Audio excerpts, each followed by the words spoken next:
Hi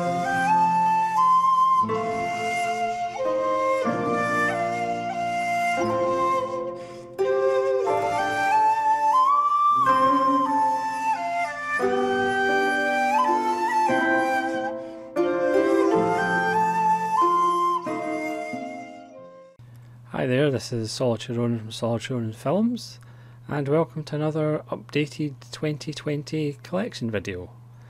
And today's video is my collection of Asian imports.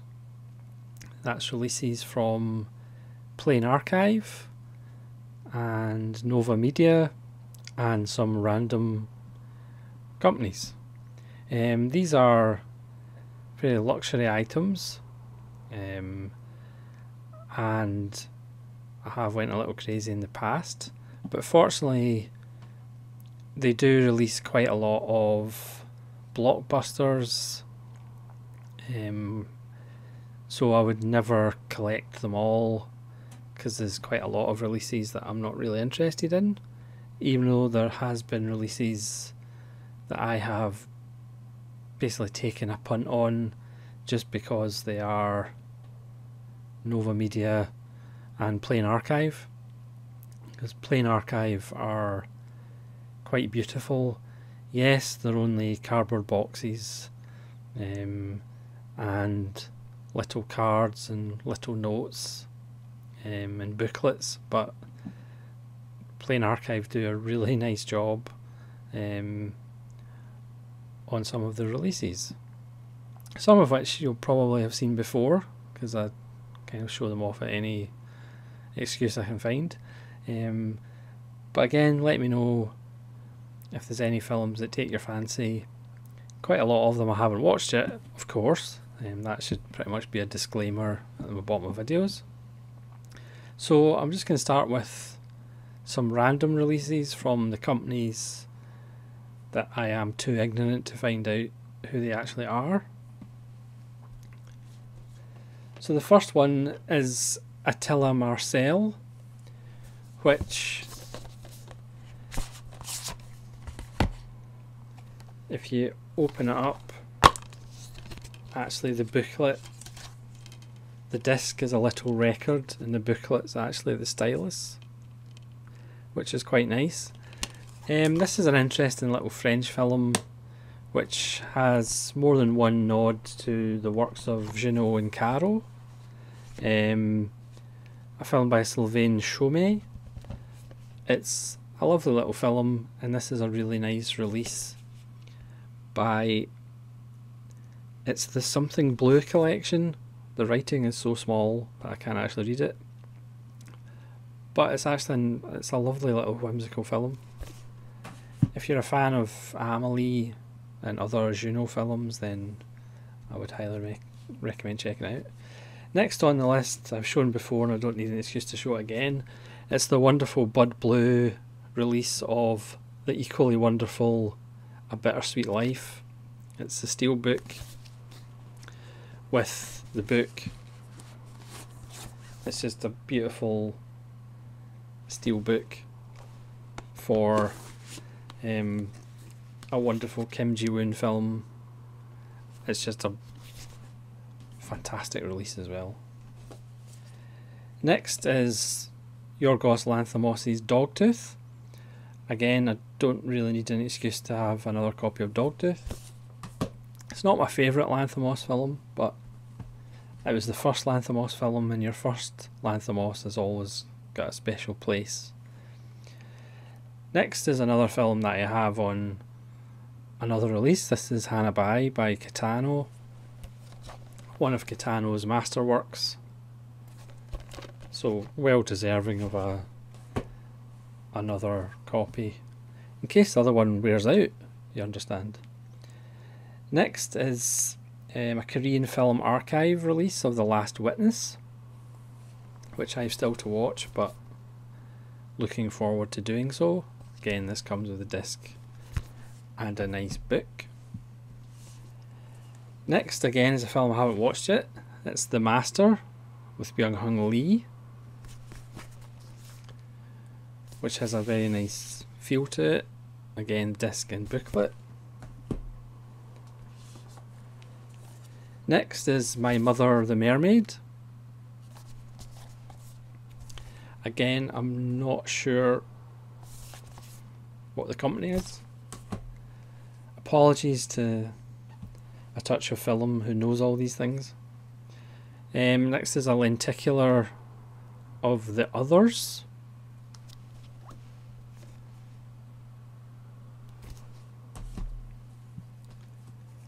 And finally, White Knight. Again, I'm not sure what the label is, but this is spine number 18. Looking forward to checking that one out. So, we'll do Nova Media next. This is a mix of Asian cinema and not so Asian cinema. So the first one is the A Better Tomorrow trilogy. My personal favourite is number 2.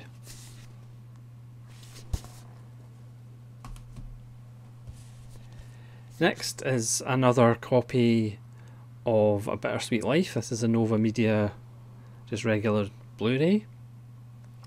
Because it's still, not to make excuses for myself, but this still doesn't have a Region B Blu-ray release. So that's why I have 2 editions of it on Region A. That makes sense. Next is the Chinese Ghost Story trilogy, which the first 2 are fantastic, and the third one I still haven't watched. Next on the list is Ringo Lam's City on Fire, one of the many influences on Tarantino's Reservoir Dogs. Another Chow Yun-fat performance par excellence. Next on the list is a lovely lenticular of Dread. This was last year or the year before when I went a little bit mad on Blu-ray releases. And for such a great little film, it deserves such a great lenticular. He said, desperately trying to rationalise it. Next on the list is another early Chow Yun-fat, God of Gamblers. Again, Nova Media, some of them are Region A, some of them are multi-region. This one's multi-region because, again, as far as I'm aware, there's no Region B release of God of Gamblers. Next is another Andy Lau. This is Handsome Siblings. Which looks interesting. Next is The Isle.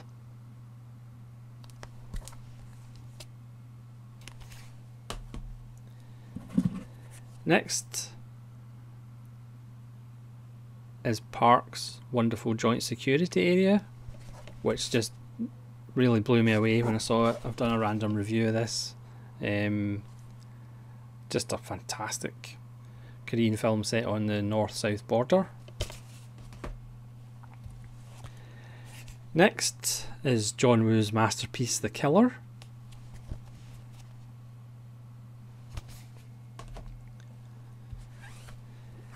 Next is another lenticular of Miss Baek. Again, apologies for the pronunciation. Mr. Vampire. Still never seen part 2 or part 3. This is a film growing up late night in BBC Two at Christmas. They had Chinese Ghost Story and Mr. Vampire. And once you've seen Mr. Vampire, you're never quite the same. It's fantastic. Again, another lenticular, this one of Nightcrawler with Jake Gyllenhaal. One of his best Hollow Man performances. Next is another John Woo, Once Upon a Thief.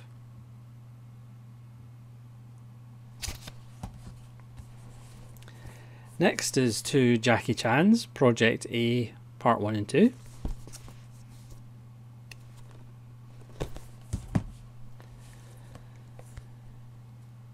Kim Ji-woon's wonderful Quiet Family, or the kind of black comedy version of Happiness of Katakuris. Again, I did a double take of Takashi Miike's Happiness of Katakuris and Kim Ji-woon's Quiet Family, which is essentially the same story but just treated completely differently by two really good filmmakers.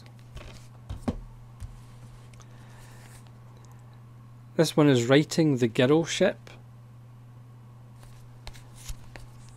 which again, it's a cold buy.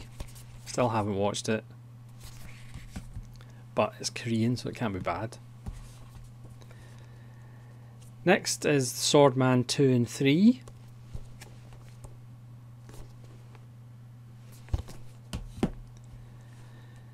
Next is the Taebaek Mountains, which I'm looking forward to watching, but again, haven't watched it. Next, Tale of Two Sisters.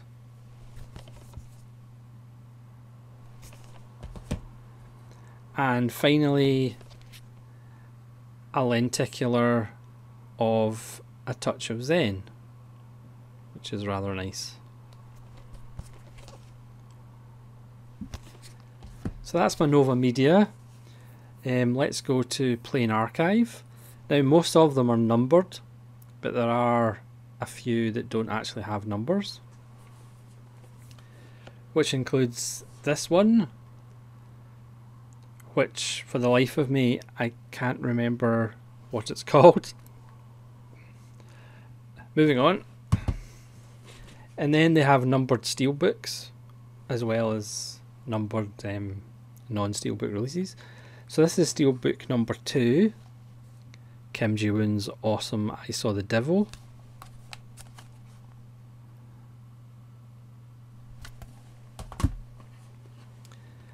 And this is steelbook number 3, Paul Thomas Anderson's The Master, which has a nice sheen to it. And steelbook number 18, which I'm not going to open up, is Jim Jarmusch's wonderful Patterson, which I've done an unboxing video on. So if you want to see what's in the box, you can dig up that old video. Patterson, not Jarmusch's best film, but I found it quite moving in a very simple, elegant way. So we'll go on to the kind of normal releases with spine numbers. So number 1 is Melancholia.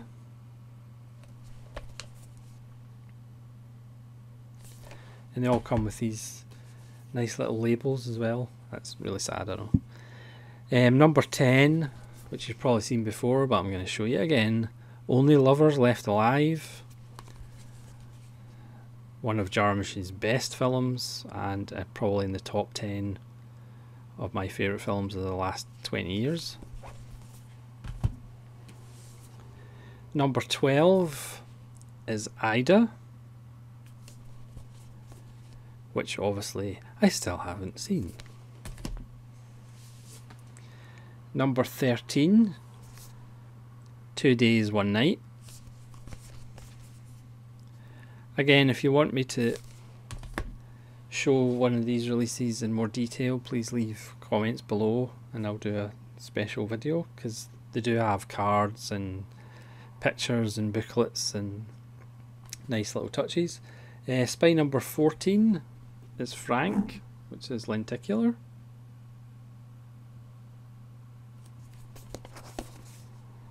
Michael Fassbender, who for a period of 2 or 3 years was pretty much in every second film released. Spine number 15, Ernest and Celestine, which is just a beautiful little French animation. This one is region A only, but it's just a lovely little film. It's absolutely beautiful. Again, that was a cold purchase, or a blind buy as they call it in the business. But just a beautiful little film. Next is number 21, which is Tinker Ticker, which is quite difficult to say.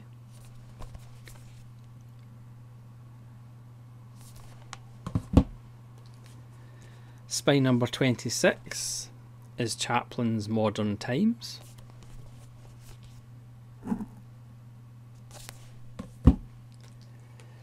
Number 30 was the first plain archive I bought, and I was so impressed I bought quite a few, is Old Boy. This one has a bunch of stuff in it. Number 31, Right Now, Wrong Then.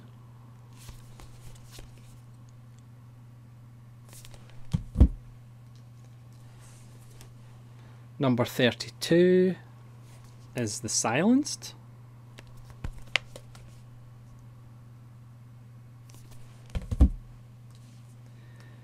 Number 34 is the William H. Macy directed Rudderless, which one of the extras, or one of the things you get in this, is actually a guitar pick with Rudderless on it. How can you resist that? Number 35 is Southpaw. Again, this is an example of a film I probably wouldn't buy, but it's plain archive, so I did. Number 37 is Denis Villeneuve's Sicario. Still haven't seen the non-Denis Villeneuve sequel. Number 40 is Still Walking.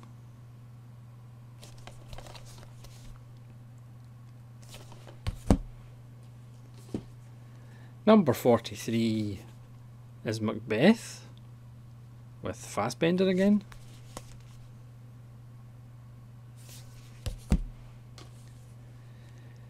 Number 44 is Yong Soon. Again, this is a blind buy, still haven't watched it. One day there'll be a huge announcement on YouTube that says Saoirse Ronan has cleared his backlog, but I wouldn't hold your breath for it. Number 46 is Will You Be There? Again, that's another little lenticular. I don't know whether you can actually see that or not. And finally, good place to stop, number 54 is Denis Villeneuve's awesome Incendies, which again is probably would be in my top 20 of the last 20 years, if not the top 10. A wonderful film, and this comes in a nice blood red case. So that's number 54. Obviously I'm nowhere near having 54 of them, and I probably won't be. So thanks very much for watching this little delve into Asian import titles, because there are a lot of kind of boutique labels around the world that do really nice releases, but fortunately for my wallet, a lot of them do kind of mainstream releases and blockbusters, and again, so there's not that many that I'm interested in, but there's enough to put a dent in my wallet but not break it completely. So thanks very much for watching. Again, if there's any releases that you want me to do a more detailed kind of look at, please let me know in the comments below, and let me know which titles pique your interest, and hopefully we'll see you again as my collection